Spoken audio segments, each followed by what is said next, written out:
All right, hey guys, welcome back.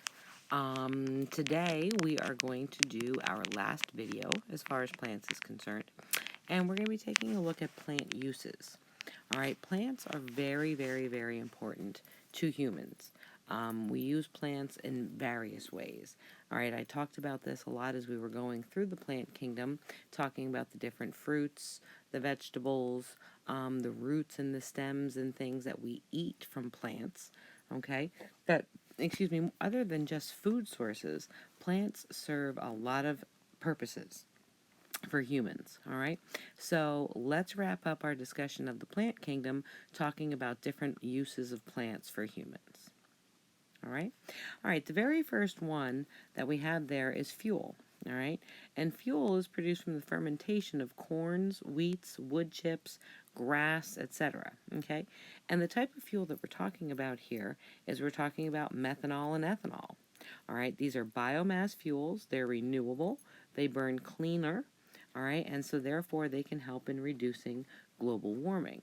All right, so if you've ever heard of methanol and ethanol, all right, these are fuels that are produced through fermenting, different types of plants such as corn, wheat, grass, wood chips, etc.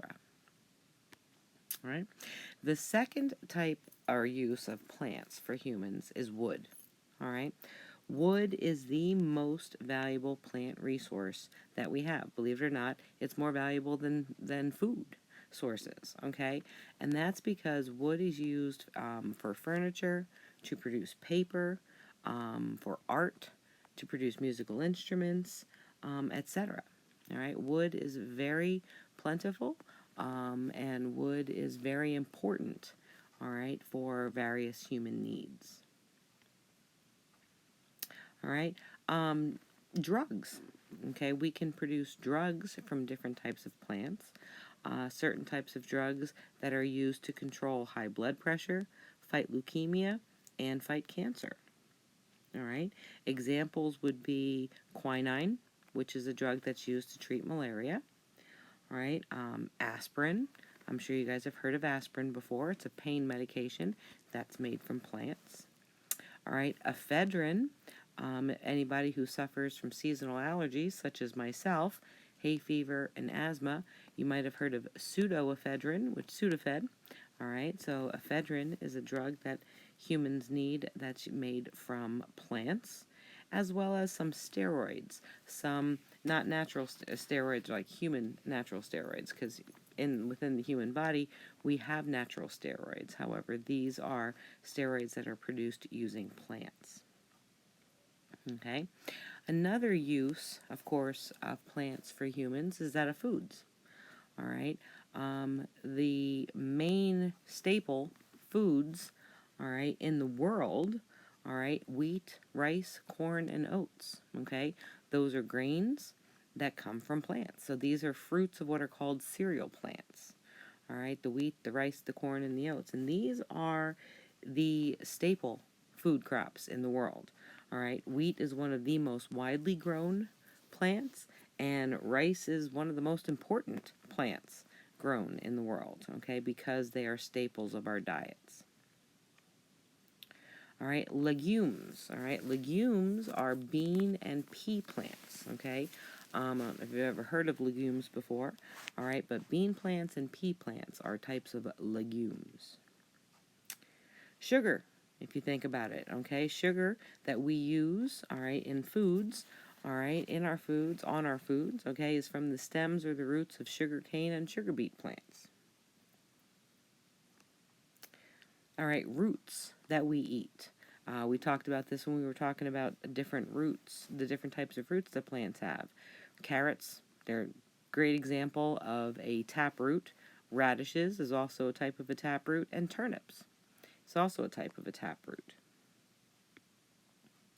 Leaves of plants that we eat. Lettuce, cabbage, spinach. Okay, those are leaves. All right, stems of plants that we eat. Potatoes, yams, onions. Okay, those are tubers, which means they are stems that grow under the ground. Okay, but they are stems of plants nonetheless.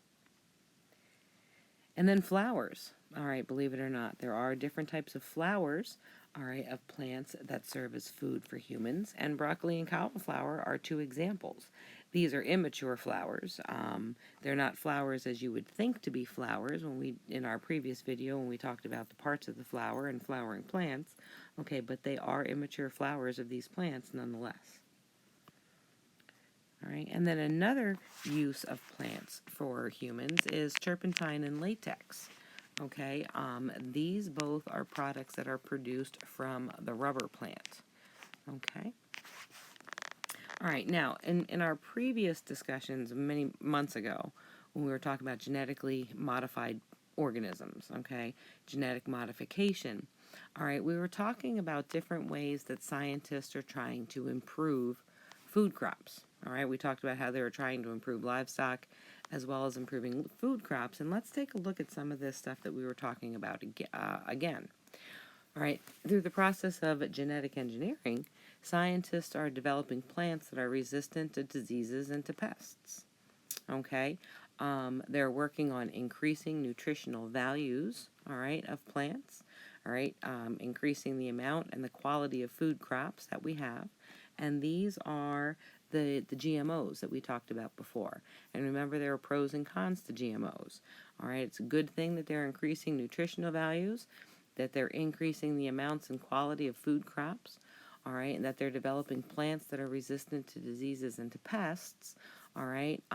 However, there's always those cons, that the environmental impacts that this could possibly have, and not a lot of studies have been done to see really if there's any kind of effect on human bodies when we're ingesting these genetically engineered plants. However, nonetheless, this is something that scientists continue to work on. Okay. Another thing that scientists are doing is using fertilizers and crop enrichment in order to increase crop yields. Okay, increase the amount of product that we get from crops from year to year. All right. Something that farmers do is something called crop rotation, and that is something where they alternate what is grown from year to year in their fields. Okay, a lot of times if you're driving down the street in the summertime and you see cornfields, okay, the following year, if you go back and you're driving down that same street and you look in that same field, there's no longer corn, you see these smaller plants that are grown. And those are legumes, those are bean plants or pea plants. And farmers will do that in order to keep their soil rich with nitrogen. All right. If you remember that whole nitrogen fixation aspect of things, where, plants as well as animals, we intake nitrogen and it comes back out the same way that it went in. Like our bodies don't do anything with the nitrogen. And most plants, same thing. But they have bacteria in there that naturally live in their roots, all right, that convert the nitrogen in the soil into something that is usable by plants. And this is very common with the legumes. The legume plants are very good at this nitrogen fixation. All right, and so very often farmers will alternate from year to year. One year they grow corn, one year they grow wheat, and then the next year they grow a legume, a bean plant or a pea plant to help with that. All right.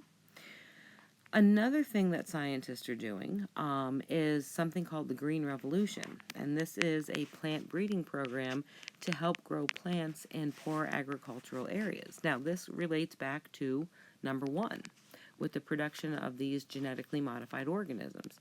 If you remember, when we looked at these GMOs back in like December or January, one of the things that scientists were doing is they're creating plants that can grow in poor conditions. They can grow in dry, arid areas, as well as areas that have too much rain.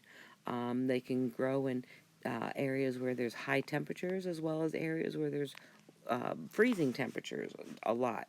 So the Green Revolution is actually the program that is being used in order to help create these GMO plants, all right, to help grow plants in poor agricultural areas. And then lastly, the last thing I have there is the hydroponics. And I mentioned hydroponics again back when we were talking about GMOs way back when. And hydroponics is where growing plants in nutrient solutions as opposed to soil. And if you guys remember, I told you the first group of scientists who tried to do this worked for Walt Disney. And these plants can be found in Epcot, where they are growing from this nutrient solution as opposed to soil. So if you're ever down in Disney World, hopefully when it opens again in the near future, um, and you go through Epcot, all right, during one of the rides, and I forget the name of it, but you go through these greenhouses and you see these plants that are growing from this solution instead of soil, and that is the hydroponics. And again, Walt Disney's scientists were instrumental in beginning this whole program. All right. Okay, so to kind of recap a little bit, we wrapped up our discussion of the plant kingdom by talking about the different plant uses for humans, as well as looking at ways in which we're improving food crops. Okay, so the different plant uses that we have would be fuels, wood, drugs, making of medicines, foods, and turpentine and latex.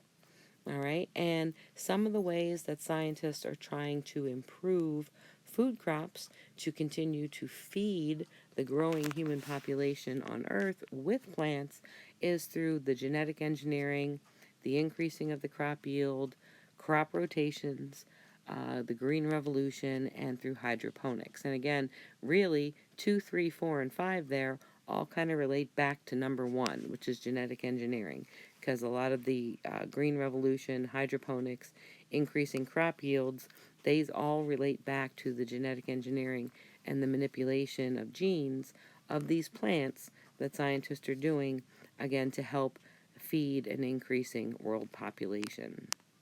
All right, now I know botany is not the most exciting topic that there is, all right, but I'm hoping that through these last 5 videos you have a better understanding of plants that you had when you came into class this year, all right, and that's it for the plant kingdom. I was really kind of hoping that we'd be doing the animal kingdom in person.